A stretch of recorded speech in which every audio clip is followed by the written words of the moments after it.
আসসালামু আলাইকুম। চলে আসছি অনেক সুন্দর একটা নকশি টু পিস নিয়ে। এটা হচ্ছে জামাটা, দেখো পুরোটা এত সুন্দর কাজ, ট্রাস্ট মি। এগুলো তো কিন্তু আমরা প্রত্যেকটা জামায় কিন্তু আমরা ধুলাই করে তারপর মার দিয়ে তারপর কিন্তু আয়রন করি। আর আজকের যে এটা এটা যে বেক্সি, এটাতে মার দিলে ছাপা ছাপা ছাপা ছাপা ভেসে থাকবে। এজন্য ড্রেসটাতে কিন্তু আমরা মার দেই নাই। এটা ড্রেসটা যখন হাতে পাবে নর্মালি ধুলাই করলে যেরকম সফট হয় ওরকম সফট হবে ড্রেসটা যখন হাতে পাবে। হ্যাঁ, পুরো ড্রেসটা এত সুন্দর কাজ নকশি সেলাই দিয়ে করে দেওয়া আছে। ড্রেসটা অসম্ভব সুন্দর একটা ড্রেস। এই হচ্ছে নিচের প্যানেলটা, খুবই খুবই সুন্দর ড্রেসটা।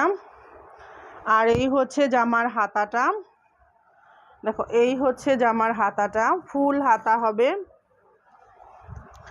আর উড়নাটা যে এতটাই সুন্দর, ট্রাস্ট মি।